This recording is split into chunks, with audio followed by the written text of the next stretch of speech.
What's going on? So that's the title of this video says. We're just recapping the fight from last night, the much anticipated fight between Gervonta Davis and Ryan Garcia. Um, Before I get into kind of the some of the main talking points of the video, I do want to bring up if you saw the fight live and you saw the scorecards that were after the fight, you should have been surprised by round number two. Round number two was a controversial round on the scorecards. I'm going to bring that up here in a minute. Actually, I have it right here. So, round number two on Tim Chathem's scorecard had the round 10-9. And that's off of a knockdown that happened round two, if you don't recall. The next judge, Dave Moretti, had the round number two, 10-10. So that is very interesting. And then the last judge, Steve Weisfeld, had it 10-9 for Tank. So 10-9, 10-9, and 10-10 were the judges' totals for round number two. So when I went back and looked at round number two, I saw that's again, the start of the fight, and Tank was being very defensive minded, but also picking up Ryan Garcia's patterns. He was trying to neutralize Ryan Garcia's jab and his left hook, and I felt like he did that just by posting his hand on Ryan Garcia's lead hand. That prevented him from, somewhat prevented him from extending it. That took Ryan Garcia's jab away. But off of the recap clip I saw in round two, I just watched it before we hit going live, and I looked at it trying to put myself in the mind of the judges at ringside, and I saw quite possibly, the knockdown was a great knockdown by Tank. He rolled under a left hook by Garcia. He came back up and landed a short left hook, short straight left maybe, and Garcia went down. But before that, Garcia was pressing the action, almost a little frantic. So even though give him points on ring generalship and pushing Tank back, cutting off the ring, throwing punches, Tank did a good job wrapping up. Tank did get warned, I believe twice in that round, for grabbing Garcia. And it was he was kind of flagrant with the grab as well, where he was almost reaching to grab Garcia. It wasn't a in close. It was more like a mid-range kind of a reaching out action that Tank did. But looking at that round, Garcia pressed the action, and I can see him winning that round if Tank didn't knock him down. But typically we're just always used to a person goes down in a round, then it's a 10-8 round. And I just presumed that was the case as well. But when I look back at that round, I believe Tank only threw 4 punches. And that first punch he threw was the knockdown punch. So maybe the judges were looking at that, just the inactivity of Tank, super defensive when he during that round. But let me know your thoughts if you believe that the judges should have called it a 10-9, a 10-10, and a 10-9 round. Even though Garcia pressed the action, he had better ring generalship, control the ring. Tank was warned for the holding by the referee, I think twice, and ended up towards the mid round, or actually 2/3 of the round went by before he landed that knockdown on Garcia. Garcia got up. He looked like he recovered. He came out of the corner. He pressed the action again. Maybe not behind the jab, but behind, where he was placing his body, the footwork, and he kept Tank on the ropes for the most part. There were a few more punches in the center of the ring that Tank threw, but that was kind of like when I woke up today and I saw that, I was definitely intrigued. So I had to look a little deeper into that scorecard, who the judges were, and I looked back at the round number 2 just to get the context of that. But overall, I was happy with the outcome. I had Tank winning by KO, and I predicted round number 10, possibly round number 9. Happened 3 rounds earlier, and it happened earlier. And let's see, yeah. So then, looking at Garcia and how he approached the fight, it almost reminded me of Oscar De La Hoya versus Mayweather, where when De La Hoya had Mayweather on the ropes, he kind of threw flailing punches or flailing combinations that weren't like very quality combinations, or it's almost like he was just trying to excite the judges and to see his activity and nullify Floyd's defense. And that was the same thing I saw in this fight, where Garcia kind of got into his goal was to put pressure on Tank. He did that. The punches didn't land too well. Tank's defense, his boxing ability, his micro foot movement, all just played into the win, into the victory that he achieved. But I get it, with Tank truly not really fighting until the moment in round number 2. Even when that knockdown did come, he didn't press the action again. He went back to being defensive. He went back to throwing the shots where he knew they would land.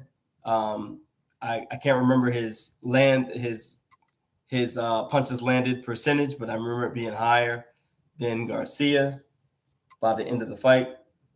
I think round 3 or 4 was the round that he stepped up and started coming more forward in the fight, and he stayed sharp. One of the combinations that really surprised me was that jab forward along with a step and a cross to the body. And that I like that combination, and that speaks to what I was speaking of all week when I talked about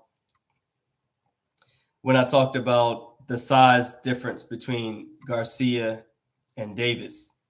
I can't remember how tall Garcia is, but I believe he's like maybe 5'8", 5'9", maybe, and Tank is 5'5.5".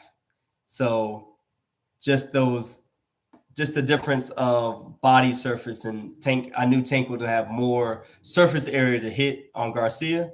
So that's why I felt that other than the skills of Tank as well, with the advantage of having more surface area to hit.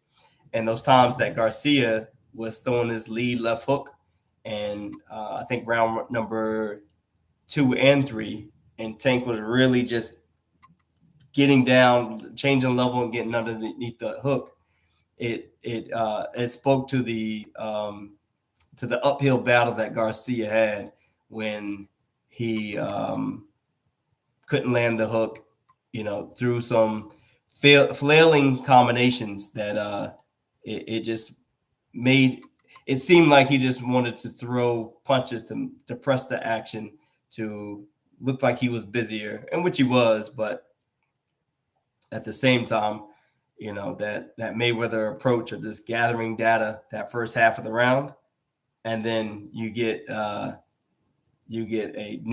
different fighter the second half of the fight. So did anyone else notice it said Ryan Garcia was 5'8" before the match started? 5'8". I'm looking up right now when I'm on here. Ryan Garcia height.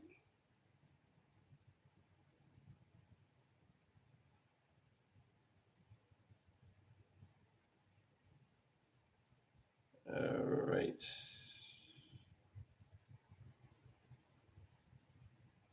All right. So the side-by-side breakdown. Let's see.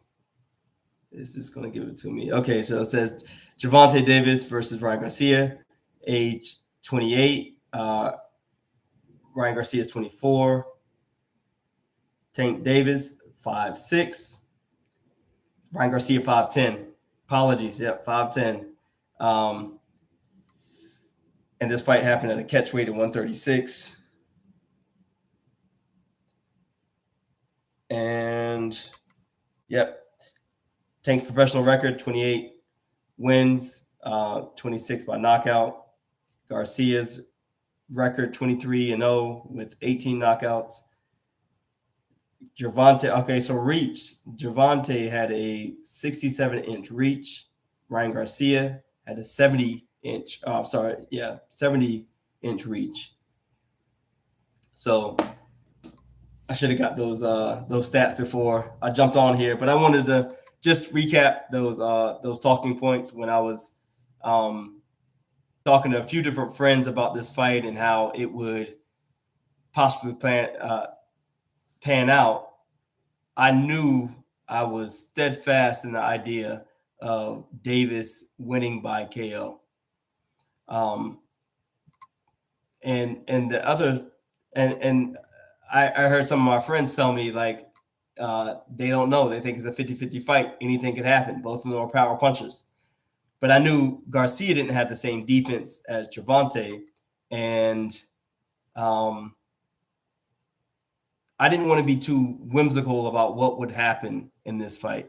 I wanted to stick to the numbers, the facts. I think that Davis was more active during the fight. During these last few years, and fighting high caliber names and fighters, opposed to the opponents that Garcia has had.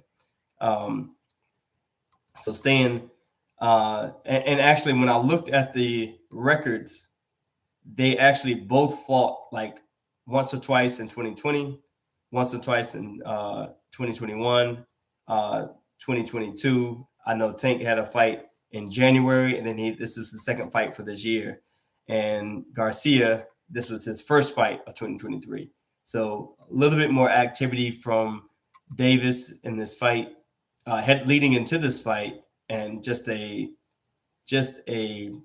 well-rounded offensive, defensive athlete when it comes to this game. So much respect to Gervonta Tank Davis. Much respect to Ryan Garcia. I did like his approach of being assertive during the whole fight. Ring generalship, controlled the ring well, and I think that Tank, his micro foot movement changed the trajectory of the options that Garcia felt like he had in the fight. So Chill Vibe says, I predicted round 9 KO, but didn't expect a body shot, to be honest, for sure. Also, thanks for your informative videos that help out a lot. Appreciate that. I really appreciate that. I'm trying to be as consistent as I can, and I have some plans to put out some longer format content. Me and one of my clients / homeboys are creating a course looking to launch here in the next 2 weeks. where we're highlighting the nuances of fighting in the inside. So the launch date is for Cinco de Mayo, May 5th, and I think that's a great date to shoot for. And we are almost done with the written part of the material, and we'll get a videographer to help tape and put this first course together for us. I also have a bonus inside of that course, which is dirty boxing. So I think everyone enjoys all the nuances that happen or techniques that are kind of like illegal in boxing. So we're going to highlight some of those things inside this course. But yeah, I just wanted to jump on and do a quick recap of the fight. I feel like how I thought it was going to play out. I didn't think it was a body shot, and maybe it didn't look like a strong body shot, but nonetheless, it was the placement. Garcia could have even been breathing in when he took that shot. But a lot of talk about Garcia being down on one knee, looking up at Tank, and with a little bit of a kind of like a plea face, where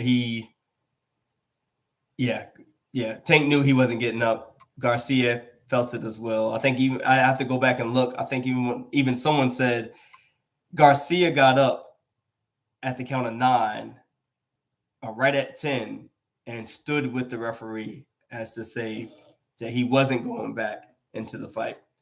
And also I'm getting a lot of messages about fighters or some guys that I trained that watched the fight. This was a highly viewed fight, but watched the fight, but they never competed, never sparred, never trained, and they were calling Garcia soft for not getting up, and that's so disrespectful because of the nature of boxing, and these fight happened at 135. That glove weight is a 8-ounce glove, and it doesn't take much at all for you to feel it. So like I said, there were some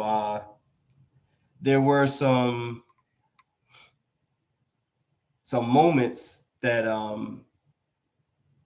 that Tank gave Garcia just to question his reality in the ring with him. I think that Garcia, for the most part, held a poker face throughout these 7 rounds, up until the body shot, and that is the one. But much respect to Garcia. No shots at him. It was a fight that all the fans wanted to see, and we just want to see more matchups like that. I remember watching. I'm a veteran of 20 pro fights, and watching a fight from outside looking in, and you think that a fighter might be slower hands. And I remember looking at the fight last night thinking like it was 2 cats fighting, just the small intricate movements of the speed that it took to be defensive, to land a punch. I know it's 10 times faster as you are face to face with your opponent. So I couldn't even play the game of thinking that, put myself in either of those shoes and feel like I can match up with them. So hats off to both guys. Respect. I don't know if there's going to be a rematch. I know McGregor talked about, he's won. Tank is 1-0 to Garcia, and told Garcia to truly think about a rematch, trying to almost uplift him to feel like he's due for a rematch. But I don't know. I was getting even a question about, how would how did Gervonta's fight with Rolly compare to Gervonta's fight with Garcia?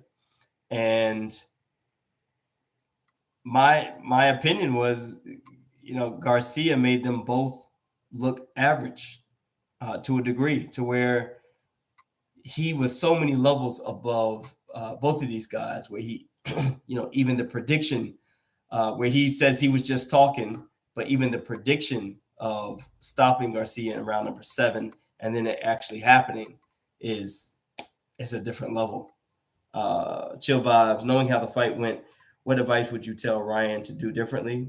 Also, winner from Haney and Lomo should fight Tank for sure. Haney Lomo is a fight coming up on the 20th, I believe, of May, and that's a fight that will determine who matches up next. Shakur Stevenson is in in that same bracket as well. So all of this is is contingent of who's the next fight is.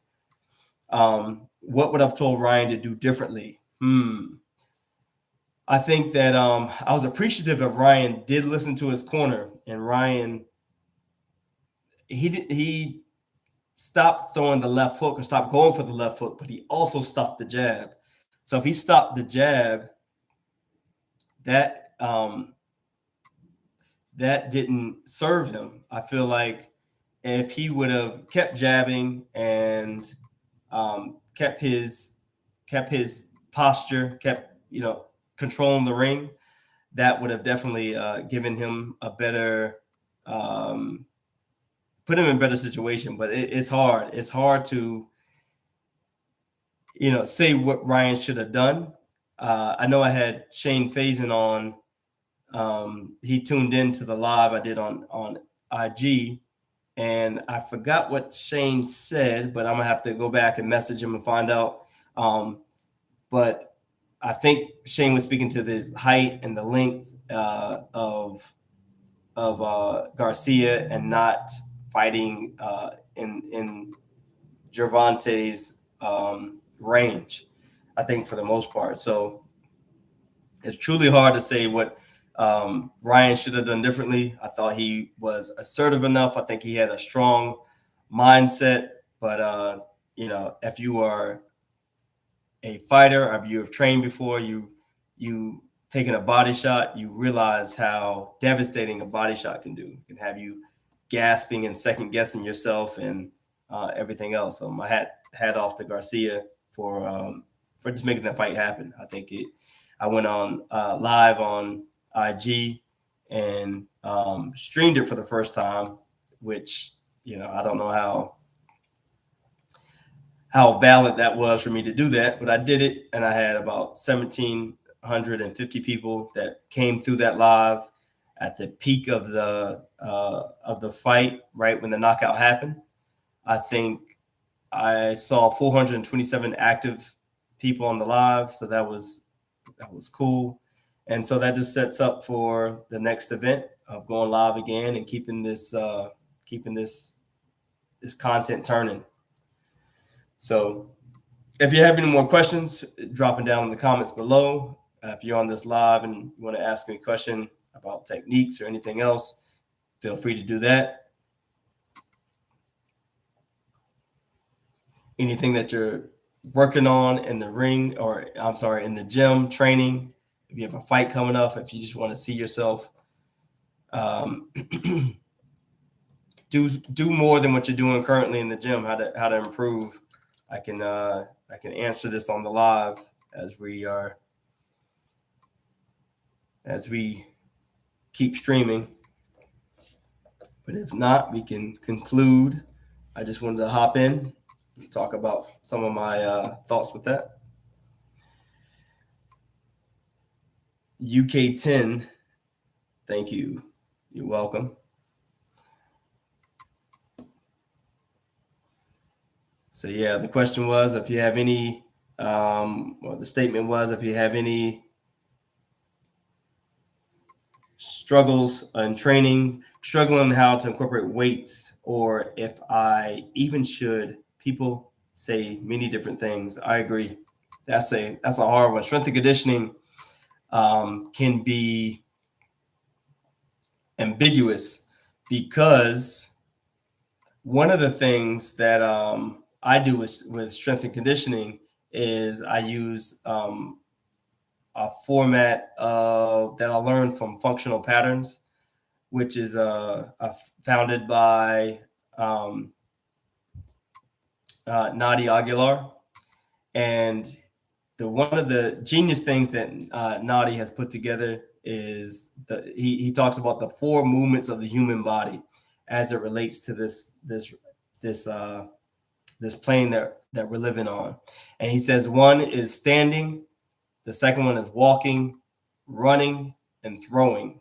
And so these are the four pillars of human movement that if you can master these things, then you'll be in a better position to add weight to it and to train those four different movements. So posture is important. You want to always have a strong posture. Gives you a better look of confidence as well. As far as walking, a lot of thinking about the gait cycle. It's not a lot of people that are truly, tuned into how they're walking and how they could actually be hurting themselves from walking. Running, the same thing. Long distance running versus short sprints, and throwing. And when I think about throwing, especially in boxing, I'm thinking about rotating the upper body, the torso, to deliver a punch. And I'm thinking about any field of play. I'm thinking about baseball, football. Everybody's rotating. Everybody's rotating the torso. So with strength and conditioning training for boxing, I think that's the element that we need to concentrate on the most. So opposed to bench press, back squat, deadlifts, these movements add muscle, but may not add functional strength as it pertains to the sport where we're truly rotating. So if you can add tension and create strength, rotational strength, I think that brings you closer to an avenue where you can actually make a difference with your training. So a lot of times I'm using medicine balls. What else? Landmines. The pulley system on the pulley machine to pull and press. And I'm putting together a lot of my one-on-one clients. They get this strength and conditioning circuit where I'm concentrating on the rotation and loading that rotation to strengthen their rotational force.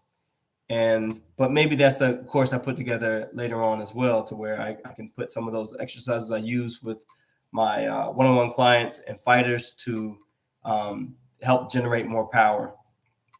And I feel like power is born, but power can be created as well. So let's look at the chat. Great to see the young coaches making their way. I really enjoy what you share. I appreciate that. Thank you so much. Everything falls. Harnessing this natural condition is necessary. Everything falls. I can agree with that. That's a stoic outlook and a masculine approach to life. Everything comes to an end. Anything else? Anything else with training in the gym? Things that you want to work on? And really, I guess to conclude the answer to the question, chill vibes was with you said struggling on how to incorporate weights. Just think about the rotational force that's needed in boxing. If you're at a sparring level, that's a direct way to, if you're at sparring level, that's a direct way to, hold on. That's a direct way to feel the before and after, the weights and the conditioning that you're doing, and focusing on rotational power, core power, and then taking that into sparring and seeing how strong you feel and how the reaction of your sparring partners are feeling.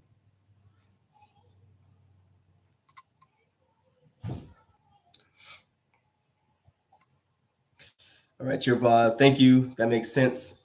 Regular hypertrophy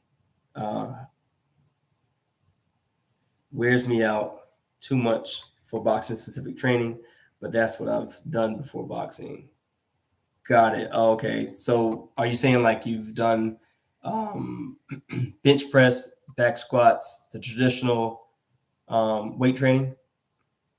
And were you playing a different sport as well?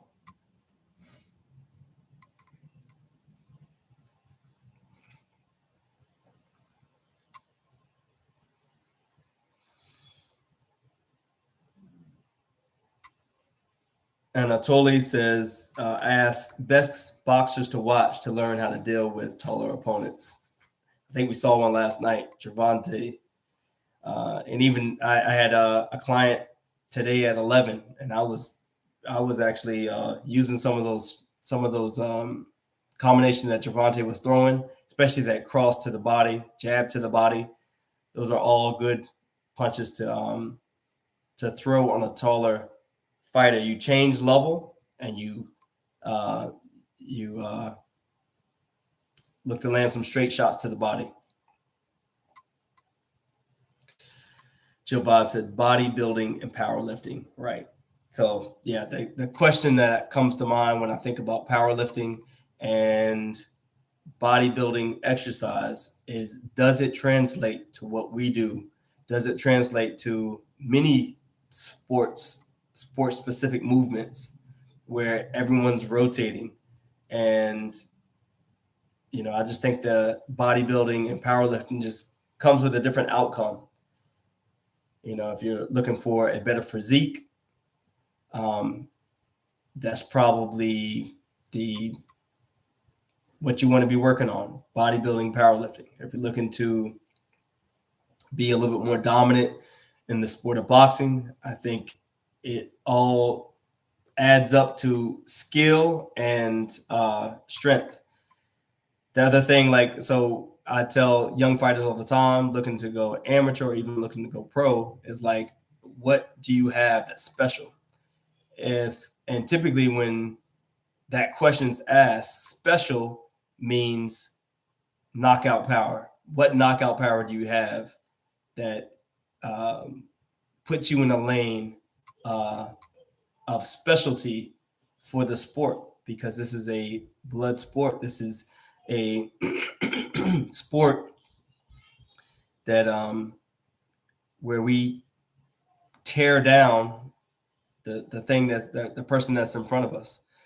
I went to a judges referees clinic a few months ago in Apex, North Carolina, and it was a good clinic put on by Johnny Davis.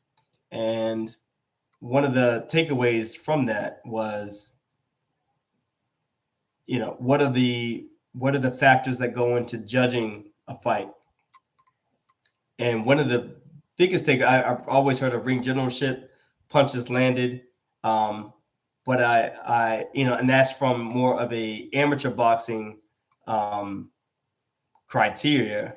But when I think of one of the takeaways from that clinic was the amount of damage. So damage is what most judges are scoring their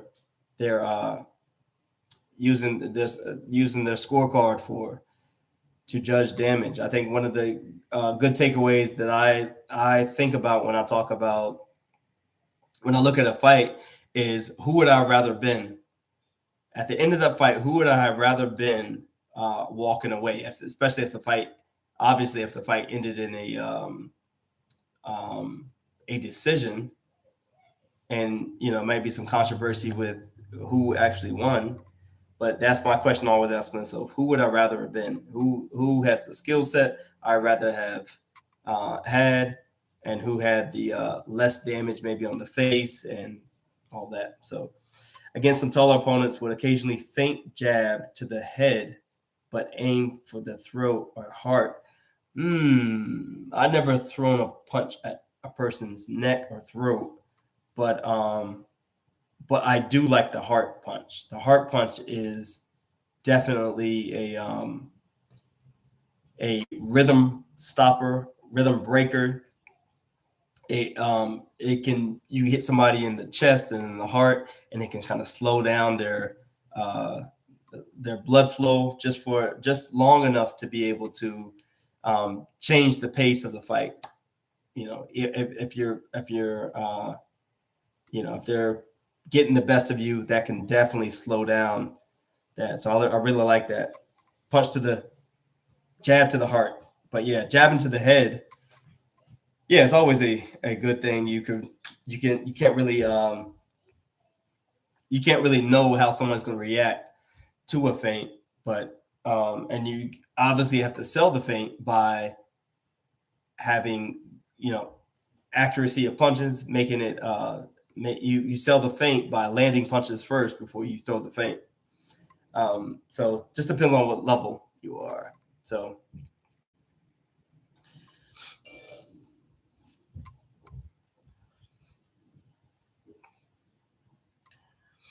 yep. So any more questions? Any more questions? We have 4 people on the live.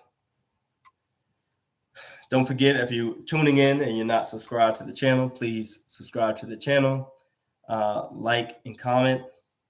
It helps boost the algorithm for YouTube. So appreciate that. Yeah, Ryan didn't use his height for. I agree with that. Muhammad Tyson. So for the most part, just starting out, Ryan looked to stay like mid range, and he used his jab. That was definitely in the first round. The second round, I felt Tank did a good job at nullifying that jab or his lead, or Ryan's lead hand, because he stopped throwing the jab and stopped throwing the hook just by Tank just posting up and just giving his kind of like pawing a jab, not really a real throat, a real punch, but just kind of pawing at Ryan's lead hand, and created that stalemate for Ryan. In general, does a person focus on developing a certain style, for example, a boxer, counter puncher, or do you need to develop based on your body? That's a really good question, Chills. So one of the things that I've read, I can't remember what book it was, but when I was an amateur, I read this book, and it was by one of the heavyweight fighters, and he just explained there's three identities or 3 styles in boxing, which is, 1 is the volume puncher, 2 is the boxer, and 3 is the brawler. And if you think about that mix, you can almost put like a rock, paper, scissors template to it, because let's see, I'm gonna ask this question. I'm gonna see who in the chat can follow along and answer it. So the volume puncher, the boxer, and the brawler. The volume puncher beats who? The boxer or the brawler? The boxer beats who? The brawler or the volume puncher? And the brawler beats who? The boxer or the volume puncher?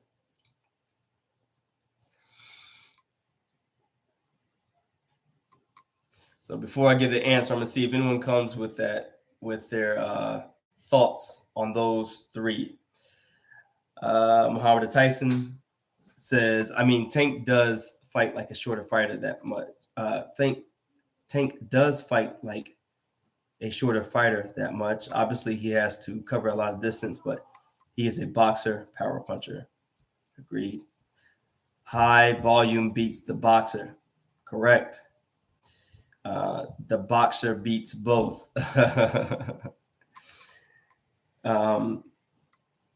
Doesn't. Okay, yeah, okay. So Tank doesn't fight like a shorter fighter. You're right. He's he can stay back. He can close the distance on you. He can wait for you to walk in. Chill Vibe says my boxing is not that high. It's all good, so I'll give you the answer. But I'm like what I'm reading. So um, for me, when I explain it, typically this is a generality. Obviously, it's not. Is not. It all depends on the fighter that we're talking about. But the volume puncher can beat the boxer. The boxer beats the brawler, and the brawler beats the volume puncher. So that's how I kind of template the conversation about identity and style when it comes to fighting. So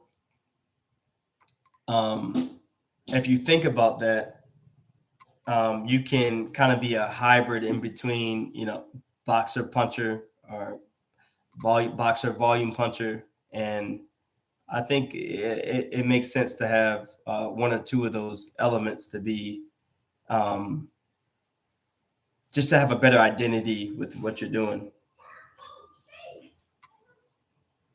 Yeah, I agree. I agree. Styles are not absolute, but it just gives a little bit of context to the conversation about styles and identity. So that's what I speak to when I think about that. And I have a really cool drill that I run my guys through when we do one-on-one training, where I'm taking a boxing shield and I'm being one version, one round, and then I take that same shield and I'm the second version. I'm the boxer the first round, I'm the brawler the second round. I really can't, because I'm not throwing back any punches. I really can't simulate a volume puncher, but I can do a mix on the third round of the boxer and the brawler for my clients to engage with the idea of uh, you know transitioning from one fighting style to the next, and back and forth. My old coach had a fourth fighter. I like that. Yep. I remember going through the amateurs. They always would tell us that we shouldn't call ourselves fighters. We're calling ourselves boxers, and hold off on calling yourself a fighter until you're a professional fighter, or until you're pro. It's funny. Tank knew Ryan got hurt by a body shot in camp.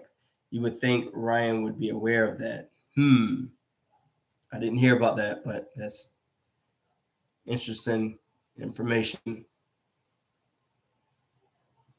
But I don't think it would have changed the approach that Tank had in the fight. I mean, he did a great job already. He, you know, I think even the post fight interview in the ring, Tank said that he knew from round one that Garcia really didn't know what he was doing or how to approach.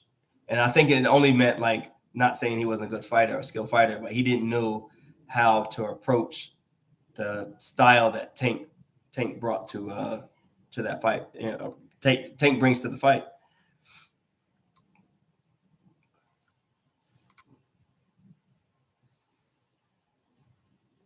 So one thing I will say, add to the conversation about the fight, the recap, was I was looking for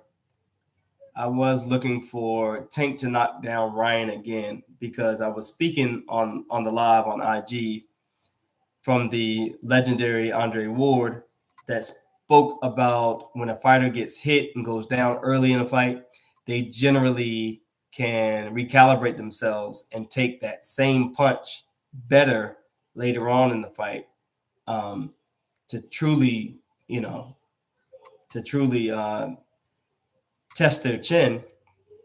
And so I truly wanted to see Ryan go down one more time, just to see, or not go down one more time, get hit uh, to the chin, to the head one more time, to see, how his how his body calibrated that first shot that shocked him.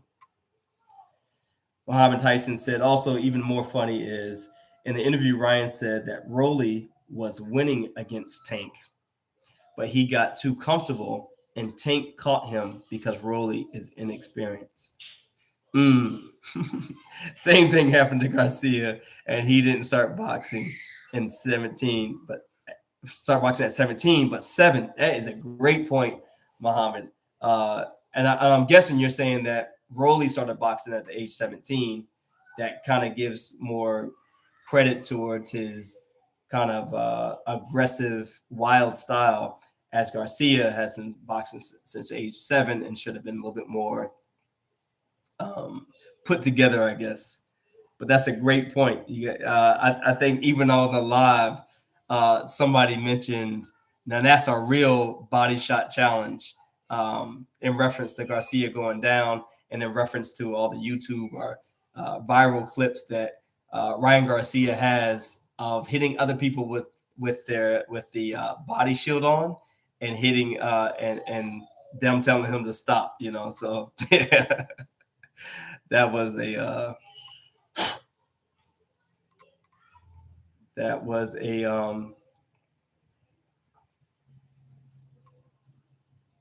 a trolling moment. So yeah, no, I agree with you, Muhammad, on that.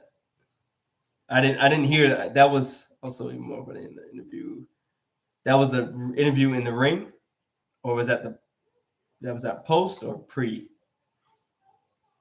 pre-fight?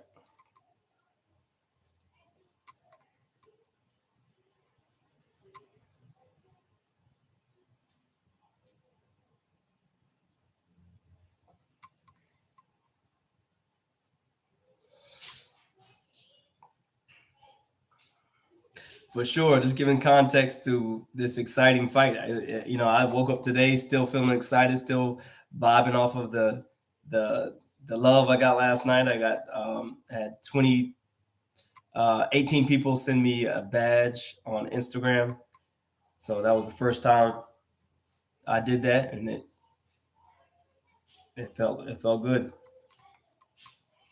He said on the podcast, Raw Talk, I think it's called. Okay, I'll have to listen to that. But that was pre-fight or post-fight?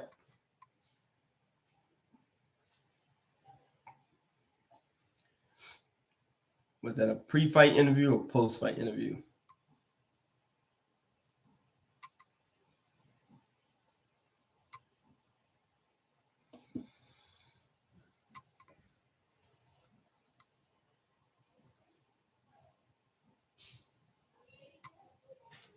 Pre-fight a few weeks ago. Yep. So, yeah, boxing is a hell of a sport, hell of a game. You can never really truly be sure as to criticizing someone else and you're still active and not share the same fate. Because I put Garcia and Rolly kind of in the same bucket as it pertains to the fight with Tank and Tank's formability in making them look average. Because Tank's power, Tank's boxing ability, his footwork, a lot of his jab. I mean, he's not a volume puncher when it comes to his jab, but to get to the body shot, the change levels, get under a shot, and as he's done, a lot of times it started with the jab. He would drop down and shoot that straight cross to the body. So he didn't just shoot the shot to the body; he set it up with the jab.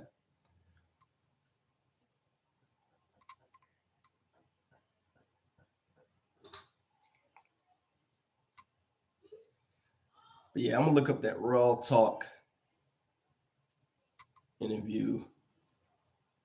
Let's see, Raw Talk podcast. Ryan Garcia. The second round was wild though. Tank seemed in trouble until he knocked down Garcia. Low key. Low key, he did, because he was ended up being like a lunging type of a clinch that he got warned by the referee after maybe 3 or 4 times he tried to wrap up Garcia.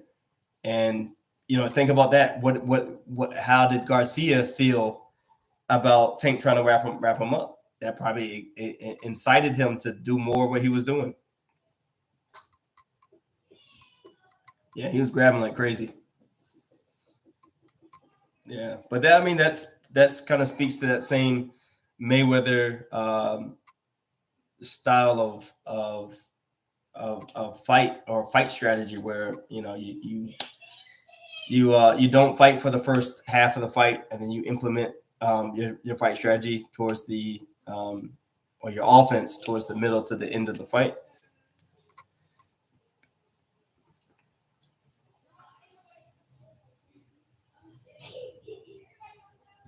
And I brought that idea up, and we're gonna have to do this live on this idea related to boxing. Me and my homeboy Ra have been talking about the Mayweather strategy of fighting, where a lot of fighters won't fight for the first half of the fight, and they show up midway, and they try to secure the win in the second half of the fight versus that first half of the fight. But it's a difference truly between who Mayweather has been early on in his career and later on in his career after he has hurt his hand. So is it beneficial for them to be mimicking Money Mayweather or Pretty Boy Floyd? Because we're talking about two different styles.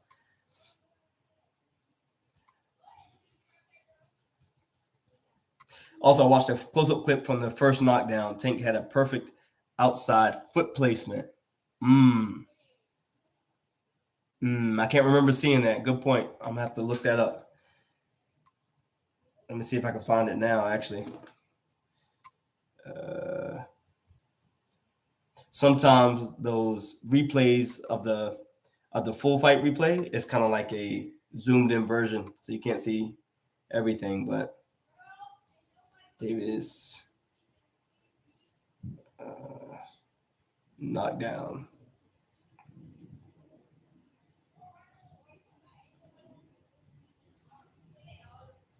Knockdown. Let's search the shorts so I can get a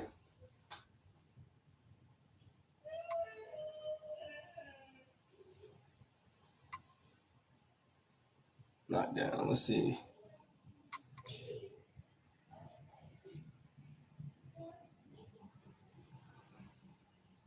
I see it. I see it. I see it.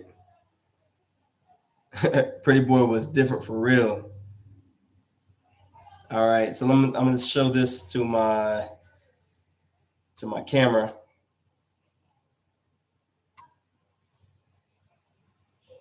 So this is what Muhammad Tyson is talking about. That foot placement.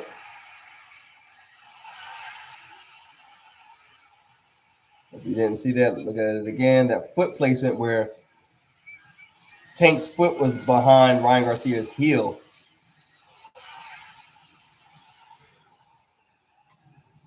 Good eyes, bro. Garcia was definitely trying to get his foot outside, but he got invested in attacking. Tank just has more ring IQ. Man, that's good, man. Yep. He got more invested in attacking, or his the punch that he was throwing, his offense, versus understanding that the foot play in this unorthodox matchup is a valuable fundamental tool. Yeah, as a southpaw, that is fundamental. UK10, are you saying that you are a southpaw?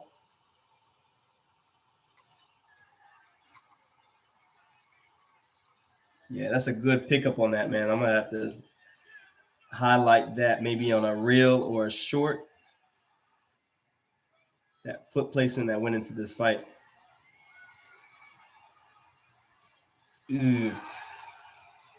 Looking at it again, you can really see where Garcia is stepping into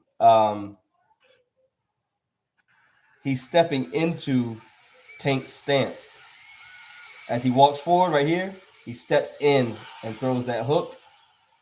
So yeah, just like you said, he got too invested into attacking and set himself up to get knocked down. All right, appreciate it, Muhammad Tyson. Yeah, I'm gonna have to look out for you again, man. Appreciate the words.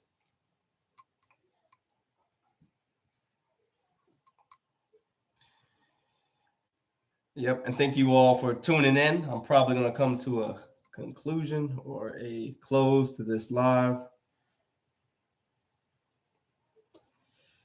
If you don't follow me on Instagram, under the same handle, Sacred Boxing on Instagram.